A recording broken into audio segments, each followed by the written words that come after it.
So I will talk without this headphone. ഇപ്പൊ കേൾക്കുന്നുണ്ടോ? Hello. Now it's കേൾക്കുന്നുണ്ട് sir. Okay. I just remove the headphone. Okay. So this data link layer has two functions. One is data link control and another is multiple access. Multiple access means we are sharing a link. Say you have a LAN, a link, a Ethernet. You have many computers connected to a cable. How these many computers will share a common link? That is multiple access protocol. Many stations are accessing the same medium. That is the multiple access protocol, of which we will see carrier sends multiple access, sensing the carrier, and multiple stations are accessing with collision detection. By detecting the collision, that is in Ethernet, that is 802.3, and carrier sends multiple station access, multiple access with collision avoidance that is required for wireless media.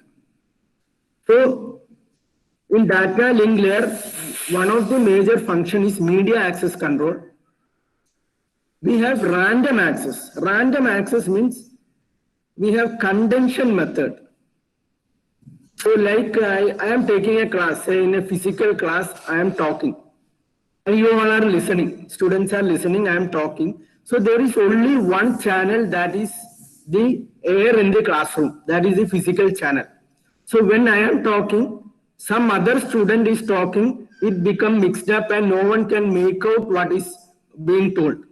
Or many other students are talking simultaneously. If there is only one channel, no one can make out what is being told. So what I have to do is, I have to back off. I have to wait for a random time. And others also will back off and they will wait for a random time and again start talking. By that time, if some other student is again talking, one of them will again stop and wait until the channel is free and wait for a random time. So it is a condension based method. Condension. All are condenting for a channel and it is random. So the media access problem is, you are having a channel which will be utilized successfully if only one of the station is transmitting to the channel. If all others are, if more than one try to access the channel, no one can make any sense out of it. So that is the basic media access control problem. It is random access or condension based. All are condenting for the channel. So there is no master. There is no one is superior. No one is permitting another station to send. And everyone will have their own algorithm. Distributed algorithm will be running on all stations. That is the media access protocol in Ethernet and in wireless LAN. So at each instance, a station that has data uses a procedure defined by that protocol or that algorithm, and it will make a decision to send or not to send. This is condension based. So there are two algorithms we need to study. One is carrier sends multiple access with collision detection. That is Ethernet. It is defined as IEEE 802.3 standard.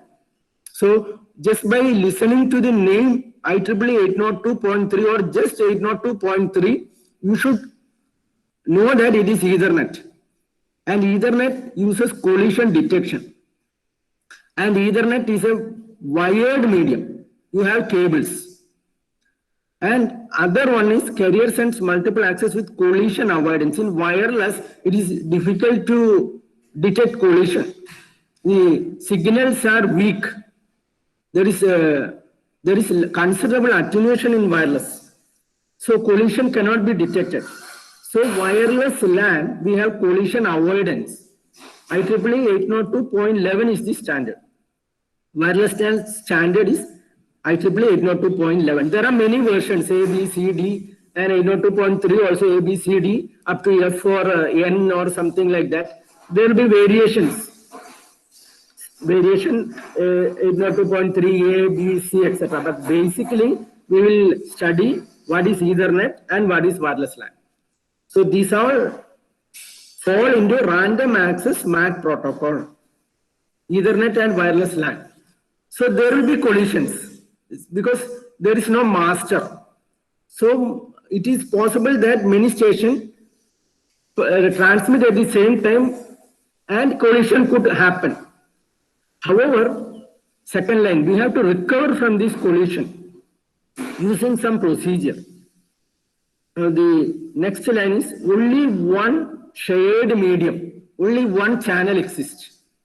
And the next line is only one node can send successfully at a time. If more than one attempts to transmit the channel, there will be collision and we cannot make out what is being transmitted. So if collision occurs, none of the nodes can make any sense. All frames involved in collision are lost. The channel time is wasted. So once you detect a collision, you should stop transmitting. ഒരു frame എന്ന് പറഞ്ഞാൽ കുറച്ച് length ഉണ്ടാവും. അപ്പം കുറച്ച് 8,000 bits ഉണ്ടെങ്കിൽ 100 ബിറ്റ്സിൽ collision detect ചെയ്താൽ ബാക്കി 7,900 നമ്മൾ ട്രാൻസ്മിറ്റ് ചെയ്യേണ്ട കാര്യമില്ല because another station is transmitting and collision is occurring.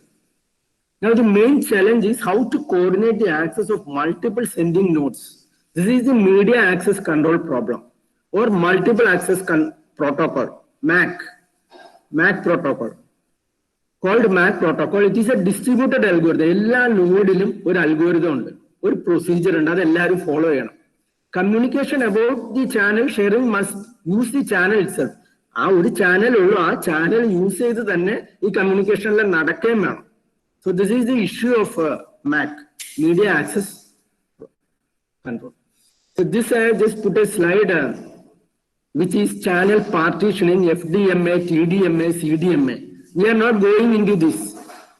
ഇവിടെ എല്ലാ ഓരോ സ്റ്റേഷനും ഒരു ഫ്രീക്വൻസി, അല്ലെങ്കിൽ ഓരോ സ്റ്റേഷനും ഓരോ ടൈം, അല്ലെങ്കിൽ ഓരോ സ്റ്റേഷനും ഓരോ കോഡ് കൊടുത്തിട്ട് പാർട്ടീഷൻ ചെയ്യുന്ന ആ രീതിയല്ല നമ്മൾ റാൻഡം ആക്സസ്. ഇതെല്ലാം ചാനൽ പാർട്ടീഷനിങ് പ്രോട്ടോകോളാണ്. We are not discussing that. So IEEE standard for LAN. We are talking about in module 2, we are talking about data link layer. So data link layer, it is shown in the middle. In the top, we have the upper layer, which are network layer, and bottom we have physical layer. And data link layer is divided into logical link control, which we have studied, flow control, error control, CRC, checksum. And another function is the MAC. It could be Ethernet or token ring, token bus, or wireless LAN, anything. So there is a single logic link control and many MAC sublayers, different protocol for different LAN. So logical link control could be stop and wait protocol, could be go back and protocol, could be selective repeat protocol, checksum. All these things are the functions of logical link layer. And MAC is the another sublayer of data link layer. So this is the division of IEEE. Data link layer is divided into two functions. And 802.3, when I just write 802.3, it should be, you should recall it as Ethernet, and you should recall a wired cable in which many computers are connected and they are sharing this cable, and many computers need to transmit through a single shared cable, physical cable, wired medium. Here there is no ACK. Acknowledgement illa. Acknowledgement must be implemented at higher layers. However, there is this I am showing a frame, a MAC frame in Ethernet or 802.3. So there is a CRC. We have seen CRC. 4 bytes of CRC is there. Then there is a preamble, 7 bytes. Preamble is 56 bits of alternating ones and zeros. It will alert the receiver that something is going to come. And there is a start frame delimiter, which is 1 byte.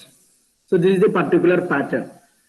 So by the time of this 8 bytes, this is actually happening at the physical layer.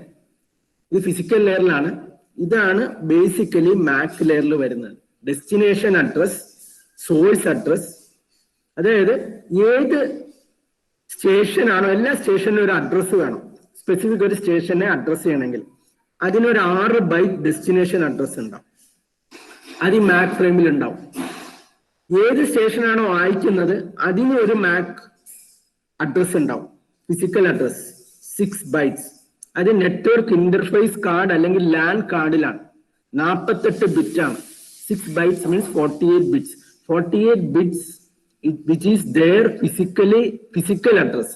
അതാണ് source, അയക്കുന്ന സോഴ്സിന്റെ address 6 byte, കിട്ടേണ്ട ഡെസ്റ്റിനേഷന്റെ address 6 byte. പിന്നെ length or type. ഇതെന്താന്ന് വെച്ചാല് ഇതിന്റെ length എന്താണ്? നമ്മുടെ ഡാറ്റ വേരിയബിൾ ആണ്. ഡാറ്റ ആൻഡ് പാഡിംഗ് ഉണ്ട്. Will discuss data and padding. Data is variable. അപ്പൊ അതിന്റെ ലെങ്ത് എത്രയാണെന്ന് പറയണം. ടൈപ്പ് എന്ന് പറഞ്ഞാൽ നെറ്റ്വർക്ക് ലെയർ, ഹയർ ലെയറിൽ ഏത് ടൈപ്പാണ്. പല ടൈപ്പ് ഉണ്ടാവും, പല വെർഷൻസ് ഉണ്ടാവും. ഇപ്പൊ നമ്മൾ സ്ലൈഡിംഗ് വിൻഡോയില് ഗോ ബാക്ക് എന്ന് സെലക്റ്റീവ് റിപ്പീറ്റ് എന്ന് പറയുന്ന പോലെ നെറ്റ്വർക്ക് ലെയറിൽ 2 ടൈപ്പ് ഉണ്ടാവും. അപ്പൊ ആ ടൈപ്പും ഈ ലെങ്തും. പിന്നെ ഡാറ്റയുടെ ലെങ്ത് നമ്മൾ പറഞ്ഞിട്ടില്ല, വേരിയബിൾ ആണ്. CRC is for error control and checking, and this is just a preamble which is added at the physical layer.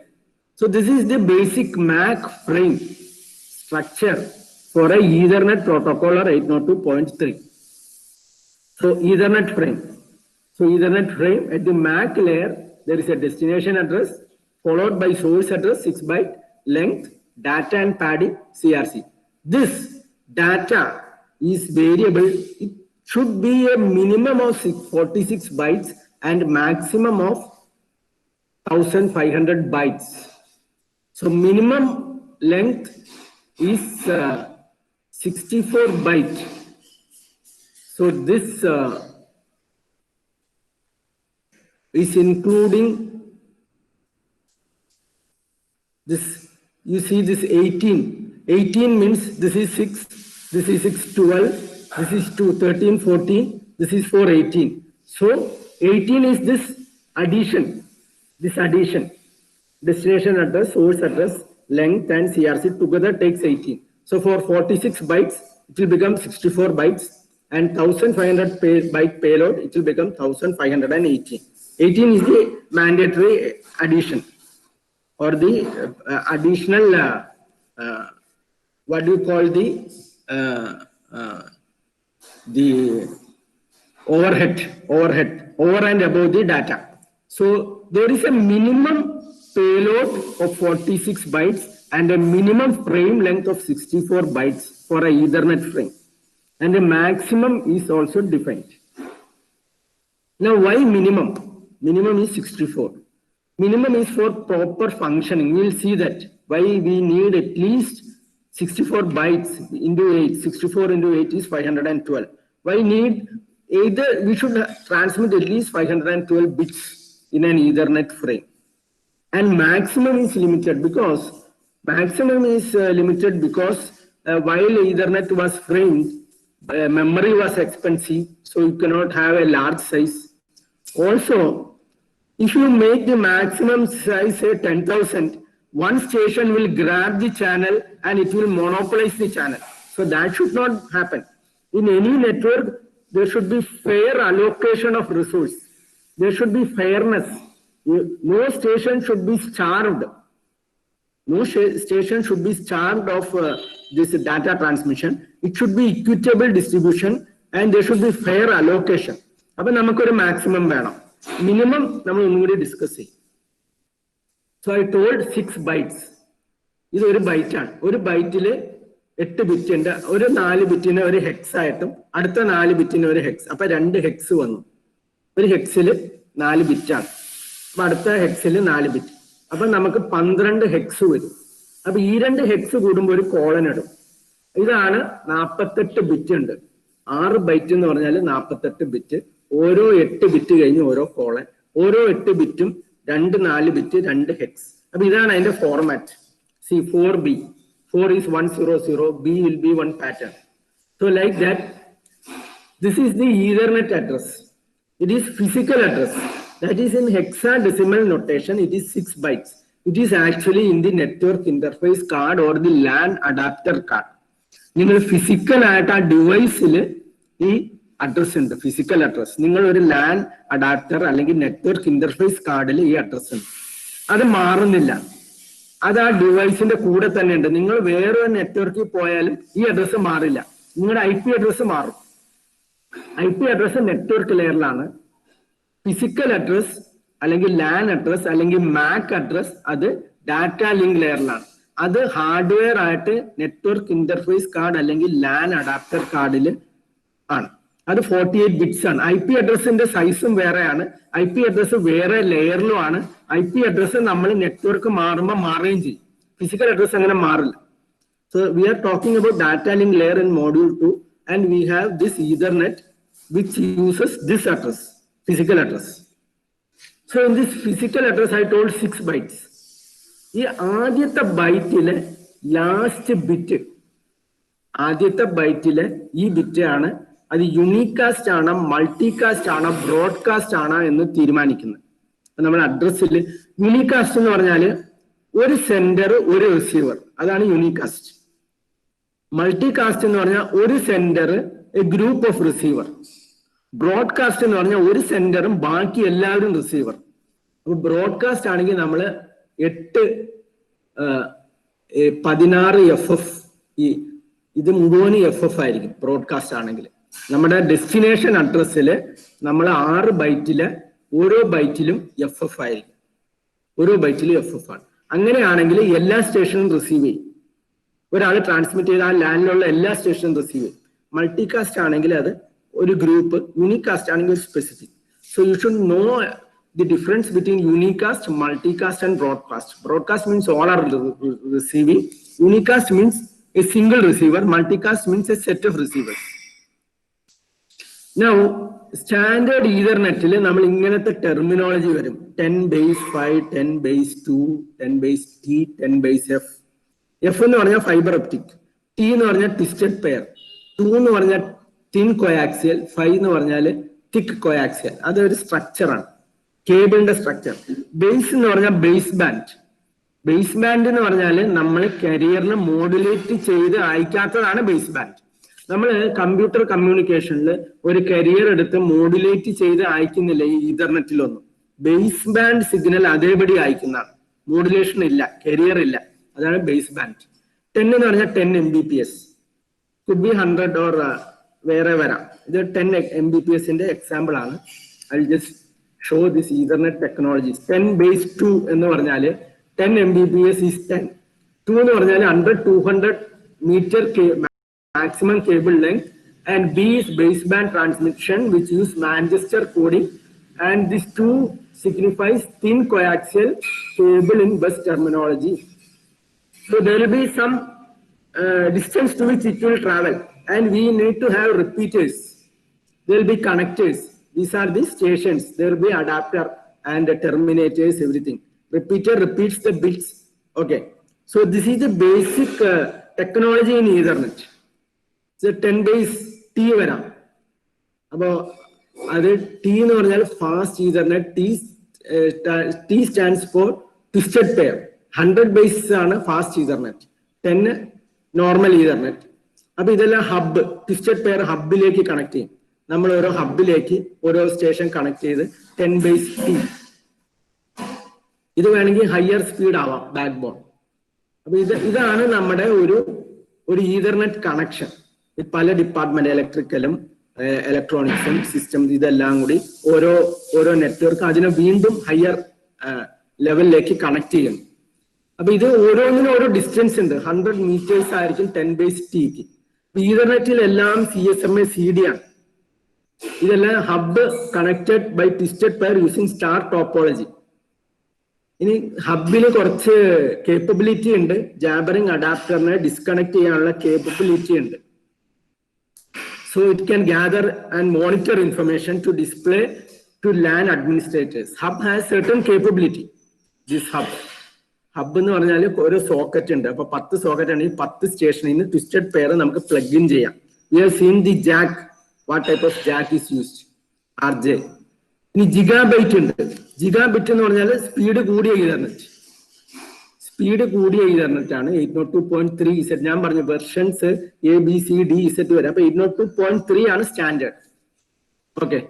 So optical fibre speed കൂടുതൽ കുറയല്, അപ്പൊ ഇതിനെല്ലാം അതനുസരിച്ച് നമുക്ക് ഈതർനെറ്റിന് പല സ്റ്റാൻഡേർഡ്സ് ഉണ്ട്, പല ടെക്നോളജീസ് ഉണ്ട്, പല കേബിൾസ് യൂസ് ചെയ്യാം, പല സ്പീഡ് യൂസ് ചെയ്യാം, ട്വിസ്റ്റഡ് പെയർ, തിൻ കോയാക്സിയൽ, തിക്ക് കോയാക്സിയൽ, ഫൈബർ, അത് ഹബ്ബ് വെച്ച് കണക്ട് ചെയ്യാം, അല്ലെങ്കിൽ കോയാക്സിയൽ കേബിൾ വെച്ച് കണക്ട് ചെയ്യാം. ഇതെല്ലാമാണ് ഈതർനെറ്റിന്റെ ഫിസിക്കൽ ആയിട്ടുള്ള ഹാർഡ്വെയർ ആയിട്ടുള്ള ഇംപ്ലിമെന്റേഷൻ.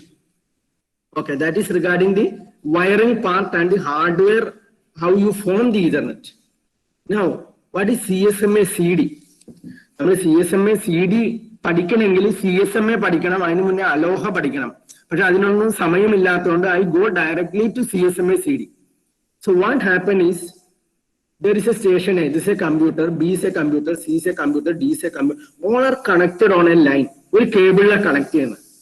അപ്പൊ ഒരാൾ അയക്കുമ്പോൾ ഇത് എ അയച്ചു, ഇത് ടൈമാണ്. So this is the time, ടൈമാണ്, time is shown here, this is again time. So time is progressing. At time T1, A is putting a frame onto a cable. അപ്പൊ T1 ടൈമില് കേബിളിലേക്ക് frame ഇടുകയാണ്. അതിനൊരു length എല്ലാം ഉണ്ടാവും. T1 മുതൽ കുറച്ച് സമയം T4 വരെ അത് ട്രാൻസ്മിഷൻ ടൈം. ഇതിങ്ങനെ ബിറ്റ്സ് സെൻഡ് ചെയ്തുകൊണ്ടിരിക്കുകയാണ്. അപ്പൊ ഈ ബിറ്റ്സ് ഇങ്ങനെ ട്രാവൽ ചെയ്ത് ഇത് ഈ മീഡിയയിൽ കൂടി ട്രാവൽ ചെയ്ത് കുറച്ച് സമയം കൂടുമ്പോൾ ഇത് ഇവിടെ എത്തി ഇവിടം വരെ എത്തി, എന്നിട്ട് ഇത് ഇവിടം വരെ എത്തും. അപ്പൊ കുറച്ച് സമയമാവും. അത് ടൈമാണ്, ടൈമിലെ വേരിയേഷൻ. അപ്പൊ ഈ സി എന്ന് പറഞ്ഞ നോഡ് T2 എന്നുള്ള സമയത്ത് അതിനൊരു ഫ്രെയിം ട്രാൻസ്മിറ്റ് ചെയ്യേണ്ട. ഇത് ഈ ഫ്രെയിം ട്രാൻസ്മിറ്റ് ചെയ്യുന്ന ഡാറ്റ ലിങ്ക് ലെയറിലാണ്. അതിന് എപ്പോഴാണ് ട്രാൻസ്മിറ്റ് ചെയ്യേണ്ടതെന്ന് പറഞ്ഞാൽ അത് നെറ്റ്വർക്ക് ലെയറിൽ നിന്ന് വരുന്നതാണ്. അപ്പൊ നെറ്റ്വർക്ക് തന്നെ അതിന്റെ മുകളിലത്തെ ലെയറിൽ നിന്ന് വരുന്നതാണ്, ആപ്ലിക്കേഷൻ ലെയറിൽ നിന്നൊക്കെ വരുന്നതാണ്, ട്രാൻസ്പോർട്ട് ലെയറിൽ. അത് മുകളിൽ നിന്നല്ല, അപ്പർ ലെയറിൽ നിന്ന് വരുമ്പോഴാണ് ഇത് ട്രാൻസ്മിറ്റ് ചെയ്യുന്നത്. അപ്പൊ ഈ T2 അത് ട്രാൻസ്മിറ്റ് ചെയ്യും. ഇത് ട്രാൻസ്മിറ്റ് ചെയ്യുമ്പോൾ ഇതിങ്ങനെ നോക്കും, കരിയർ ഉണ്ടോ എന്ന് സെൻസ് ചെയ്യും. ഇപ്പൊ കരിയർ സെൻസ് ചെയ്യണമെങ്കിൽ ഇത് നോക്കുമ്പോൾ ഇത് ഫ്രീ ആണ്, ചാനൽ ഫ്രീ ആണ്, ഇതൊന്നും ഡിറ്റക്ട് ചെയ്യുന്നില്ല. കാരണം ഇതിന്റെ ട്രാൻസ്മിഷൻ ഇവിടം വരെ എത്തിയിട്ടില്ല, സി വരെ എത്തിയിട്ടില്ല, ഇവിടം വരെ എത്തിയിട്ടുള്ളൂ. ഇതിന്റെ ട്രാൻസ്മിഷൻ ഈ T2 ടൈമില് ഇവിടം വരെ എത്തുന്നില്ല. ഏത് ട്രാൻസ്മിഷൻ സിക്ക് പറ്റുന്ന ഹിയർ ചെയ്യുമ്പോൾ ഒരു ട്രാൻസ്മിഷൻ ഉള്ളതായിട്ട് സെൻസ് ചെയ്യാൻ പറ്റില്ല. അപ്പൊ T2 ഇത് ട്രാൻസ്മിറ്റ് ചെയ്യും. T2 ഇത് ട്രാൻസ്മിറ്റ് ചെയ്യുമ്പോൾ ഇത് ഈ ഭാഗത്ത് വെച്ച് ഇത് കൊളീഷൻ ഉണ്ടായി. അപ്പൊ T2 ടൈമില് എയുടെ ട്രാൻസ്മിഷൻ ഇവിടം വരെ എത്തിയിട്ടുള്ളൂ, സി ഇവിടെ നിന്ന് ട്രാൻസ്മിറ്റ് ചെയ്തു. അപ്പൊ ഇതിന്റെ ബിറ്റുകളും ഈ പോയിന്റിൽ കൊളീഷനായി. അപ്പോ ഈ പോയിന്റില് T3 സി ഡിറ്റക്ട്സ് കൊളീഷൻ. ഈ സി എന്നുള്ള കമ്പ്യൂട്ടർ കൊളീഷൻ ഡിറ്റക്ട് ചെയ്യും. ഈ എ കൊളീഷൻ ഡിറ്റക്ട് ചെയ്തു, ഇതിന്റെ ട്രാൻസ്മിഷൻ. അപ്പൊ ഇതും കൊളീഷൻ ഡിറ്റക്ട് ചെയ്തു. അപ്പൊ കൊളീഷൻ ഡിറ്റക്ട് ചെയ്യുമ്പോൾ ഇനി ട്രാൻസ്മിറ്റ് ചെയ്തിട്ട് കാര്യമില്ല എന്ന് സ്റ്റേഷന് മനസ്സിലാവും. കാരണം വേറൊരു സ്റ്റേഷനും ട്രാൻസ്മിറ്റ് ചെയ്തു. ഞാൻ കരിയർ സെൻസ് ചെയ്തപ്പോ എനിക്ക് അത് ഡിറ്റക്ട് ചെയ്യാൻ പറ്റിയില്ല, അത് ഇത്തിരി അകലെ ആയിരുന്നു. അപ്പോ എനിക്ക് കരിയർ സെൻസ് ചെയ്യാൻ പറ്റിയില്ല, അതുകൊണ്ട് ഞാൻ ട്രാൻസ്മിറ്റ് ചെയ്തു. പക്ഷെ കൊളീഷൻ ഉണ്ടായത് എനിക്ക് മനസ്സിലായി. അതുകൊണ്ട് ഇനി ഫർദർ ഇപ്പൊ രണ്ടുപേരും സംസാരിച്ചു കഴിഞ്ഞു എന്ന് മനസ്സിലാക്കുമ്പോൾ രണ്ടുപേരും വീണ്ടും സംസാരിച്ചുകൊണ്ടിരിക്കുന്നതിൽ കാര്യമില്ല ക്ലാസ്സിൽ. അത് ആർക്കും you cannot make out anything. അപ്പൊ അവിടെ സ്റ്റോപ്പ് ചെയ്യണം. അപ്പൊ you have to abort the transmission. That is what is done in CSMA CD or Ethernet. ഇനി ഞാൻ എന്റെ കയ്യില് ഒരു ഫ്രെയിം ട്രാൻസ്മിറ്റ് ചെയ്യാനുണ്ട്. ഈ ഫ്രെയിം ട്രാൻസ്മിറ്റ് ചെയ്യണമെങ്കിൽ അത് അപ്പർ ലെയറിൽ നിന്ന് വരും. ഇനി അപ്പർ ലെയറിൽ നിന്ന് വരുമ്പോൾ ഞാൻ ട്രാൻസ്മിറ്റ് ചെയ്യുന്നതിന് മൂന്ന് മെത്തേഡ് ഉണ്ട്. How and when I will transmit the signal onto the Ethernet. So in one method, which is called one persistent, I will continuously sense the channel and this channel is busy. ഈ ഭാഗത്തൊക്കെ channel ബിസിയാണ്, പക്ഷെ എൻ്റെ ഒരു frame transmit ചെയ്യാനുണ്ട്. Higher ലെയറിൽ നിന്ന് വന്നിരിക്കുകയാണ്. ഡാറ്റ ലിങ്ക് ലെയറിന് ഫ്രെയിം ട്രാൻസ്മിറ്റ് ചെയ്യാറുണ്ട്. അപ്പൊ ഇത് ബിസിയായി എപ്പോഴാണോ അത് ഐഡിയൽ ആണെന്ന് തോന്നുന്നത്, സെൻസ് ചെയ്യുന്നത്, അപ്പൊ തന്നെ ട്രാൻസ്മിറ്റ് ചെയ്യും. ഇതാണ് വൺ പെർസിസ്റ്റന്റ്. അപ്പൊ 3 തരം ട്രാൻസ്മിഷൻ മെത്തേഡ് ഉണ്ട്. നമ്മൾ കണ്ടിന്യൂസ് ആയിട്ട് ചാനലിനെ മോണിറ്റർ ചെയ്തുകൊണ്ടിരിക്കുക. ചാനൽ എപ്പോഴാണോ ഫ്രീ ആവുന്നത് അപ്പൊ തന്നെ ട്രാൻസ്മിറ്റ് ചെയ്യുന്നതിനാണ് one persistent. This one method. ഇനി വേറൊരു മെത്തേഡ് നോൺ പെർസിസ്റ്റന്റ്. ഞാനൊരു ചാനൽ സെൻസ് ചെയ്തു. ഇനി ഞാൻ കുറച്ച് സമയം കഴിഞ്ഞിട്ടാണ് ചാനൽ സെൻസ്, എപ്പോഴും കണ്ടിന്യൂസ് ആയിട്ട് മോണിറ്റർ ചെയ്യുന്നില്ല. Wait, I will wait and sense after some time and again I will wait. അപ്പൊ ഈ വെയിറ്റിംഗ് ഇടയിൽ ചാനൽ ഫ്രീ ആയി. പക്ഷെ I have decided to wait for some time and after that time I will sense and transmit. Okay. So you are not monitoring the channel. You don't keep on monitoring the channel all the time. At some times you are, അതാണ് non persistent. എപ്പോഴാണോ ideal ആണെന്ന് continuous ആയിട്ട് monitor ചെയ്യുന്നില്ല, ഇടവിട്ട് monitor ചെയ്യുന്നു. അപ്പോൾ നമ്മൾ channel free ആണെങ്കിൽ അപ്പോൾ അതോടെ ഒരു വെയിറ്റിംഗ്, ഇവിടെ ചാനൽ ഐഡിയൽ ആയി കഴിഞ്ഞു. ഇനി ഇത് രണ്ടിന്റെ ഒരു ക്ലബിംഗ് ഉള്ളത് CP പെർസിസ്റ്റന്റ്. രണ്ടിന്റെ ഒരു ക്ലബിംഗ് ആണ്. കണ്ടിന്യൂസ്ലി സെൻസ് ചെയ്യുക, എന്നിട്ട് ഫ്രീ ആണെങ്കിൽ ഒരു പ്രോബബിലിറ്റിയിൽ കുറച്ച് ടൈം സ്ലോട്ട് കഴിഞ്ഞിട്ട് ഞാൻ ട്രാൻസ്മിറ്റ് ചെയ്യും. ഒരു പ്രോബബിലിറ്റി ഔട്ട്കം ഞാൻ ഡിറ്റർമിൻ ചെയ്യും. അത് വെച്ചിട്ട് ഞാൻ ഇത് രണ്ടിന്റെ ഒരു മിക്സ് ആണ് P persistent. I don't transmit immediately. I don't wait. When it is free, I will wait for some probability, and when that probability occurs is some level, I transmit. So the 3 persistent method. One persistent means you sense the channel. If it is busy, you keep on sensing the channel. Whenever it is idle, you transmit. Non-persistent means you sense the channel.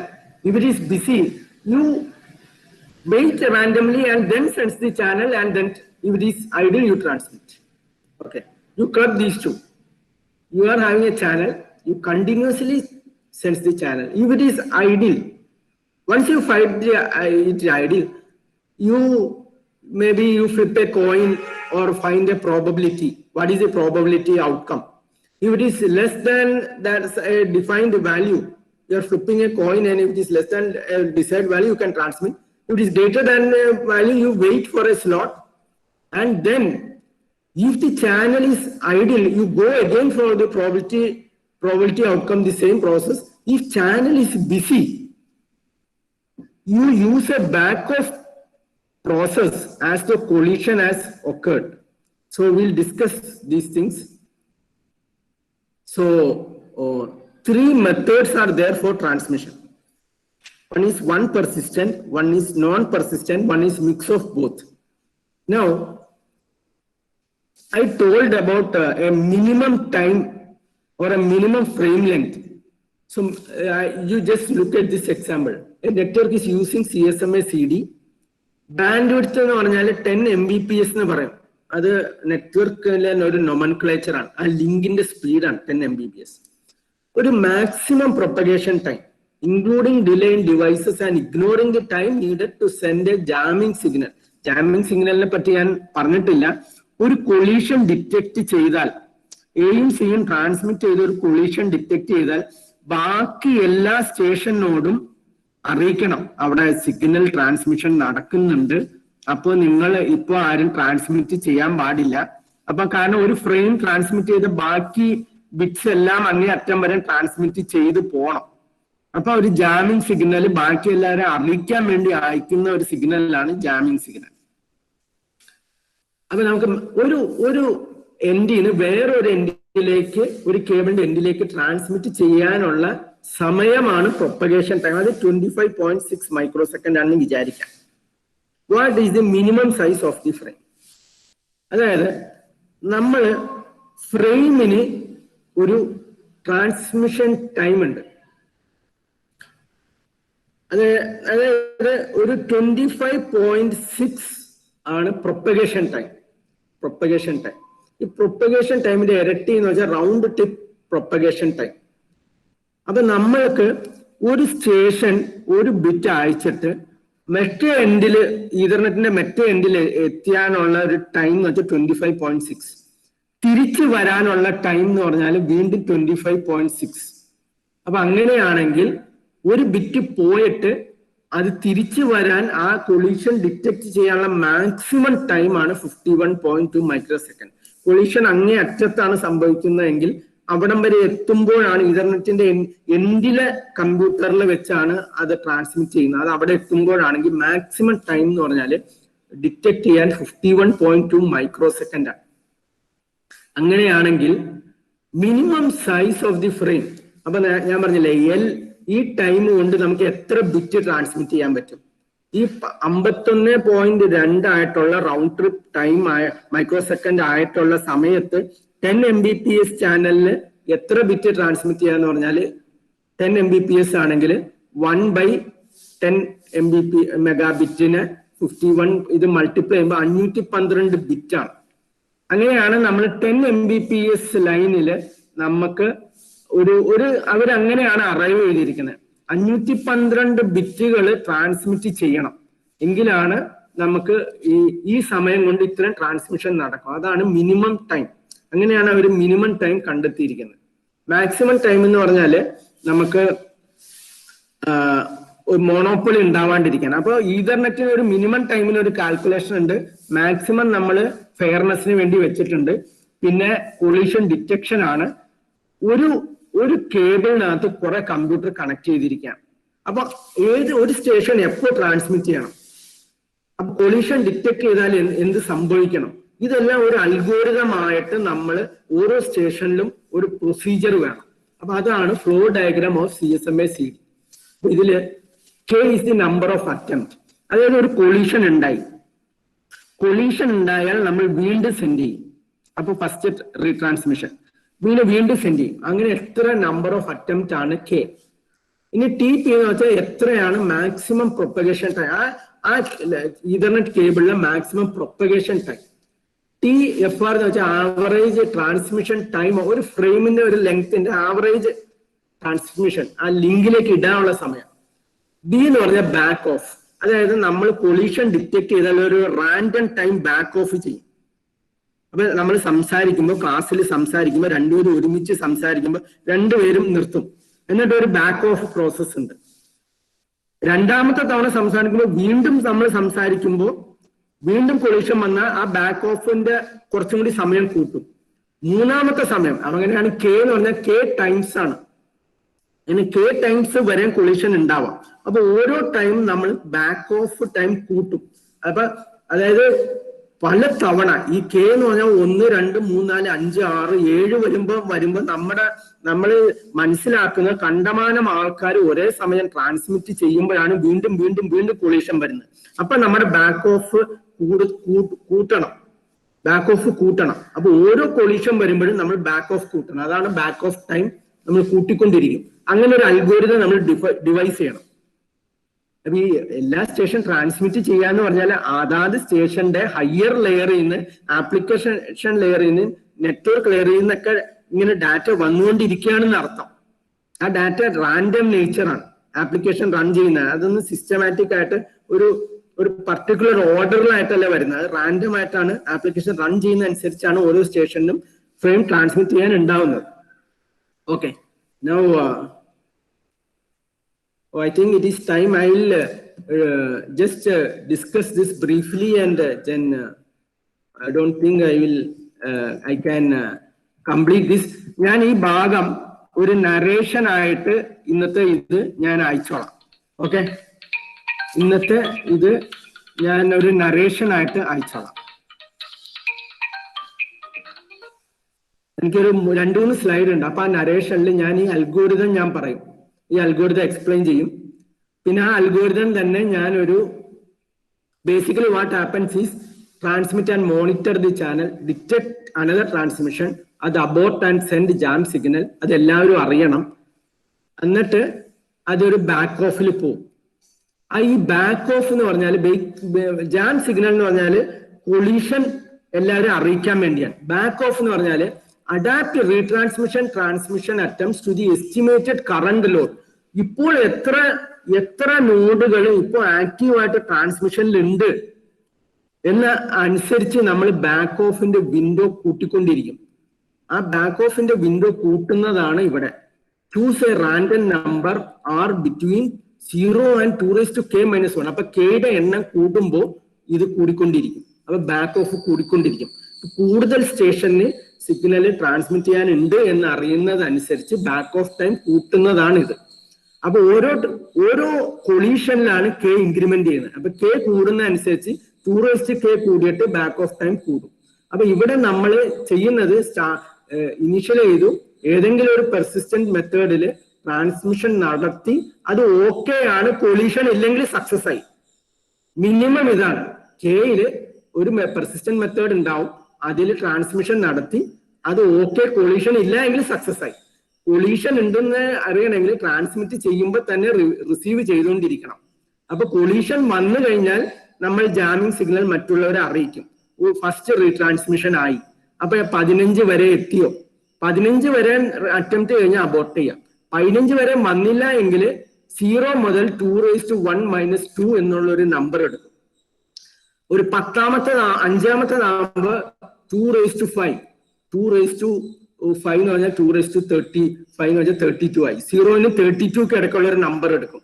അപ്പൊ നമ്മൾ ഈ select ചെയ്യുന്ന 6 എന്ന് പറഞ്ഞ number ഓരോ ട്രാൻസ്മിഷനും വലിയ വലിയ വിൻഡോയിൽ നിന്നായിരിക്കും എടുക്കുന്നത്. കെ 10 ആവുമ്പോൾ 1000 എത്ര ആയിരിക്കും. അപ്പൊ ആ വിൻഡോയിൽ നിന്ന് ആ 6നെ TP എന്നുള്ള ടൈം കൊണ്ട് മൾട്ടിപ്ലൈ ചെയ്തിട്ട് അത്രയും സമയം വെയിറ്റ് ചെയ്യും. അപ്പൊ റീട്രാൻസ്മിഷൻ കൂടുമ്പോൾ ഈ കെ എന്നുള്ള നമ്പർ കൂടും. കെ എന്നുള്ള നമ്പർ കൂടുമ്പോൾ നമ്മൾ 6 ചൂസ് ചെയ്യുന്ന ആ റേഞ്ച് കൂടും. അപ്പൊ നമ്മൾ അതിനെ TB കൊണ്ട് മൾട്ടിപ്ലൈ ചെയ്ത് അത്രയും നേരം വെയിറ്റ് ചെയ്യും. ബാക്ക് ഓഫ്, അതാണ് ഈ CSMA/CD. അതിന്റെ അൽഗോരിതമാണ് ഇതിൽ എഴുതിയിരിക്കുന്നത്. അതാണ് ബാക്ക് ഓഫ്. വിൻഡോ കൂടുന്നു. വിൻഡോ 10 കൊളീഷൻ ആകുമ്പോൾ 1023 എന്നുള്ള 0 മുതൽ 1023 വരെ ഉള്ള ഒരു നമ്പറിൽ നിന്ന് ഒരു വാല്യൂ ആണ് എടുക്കുന്നത്. എന്നിട്ട് ആ വാല്യൂ ആണ് R. ആ Rനെ ഈ ഒരു TP വെച്ച് അല്ലെങ്കിൽ ചില അൽഗോരിതത്തിൽ ഫ്രെയിം ട്രാൻസ്മിഷൻ വെച്ച് മൾട്ടിപ്ലൈ അത്രയും ബാക്ക് ഓഫ് ചെയ്യും. അപ്പൊ റീട്രാൻസ്മിഷൻ കൂടുക എന്ന് പറഞ്ഞാൽ എല്ലാ സ്റ്റേഷനും ട്രാൻസ്മിറ്റ് ചെയ്തുകൊണ്ടിരിക്കുകയാണ്. ആൻഡ് ഇതിന്റെ എഫിഷ്യൻസി ഇതാണ്. ഇത് ഞാൻ അതിൽ പറയാം. അവസാനത്തെ 3 സ്ലൈഡ് ഞാൻ ഒന്നും കൂടി അയക്കാം.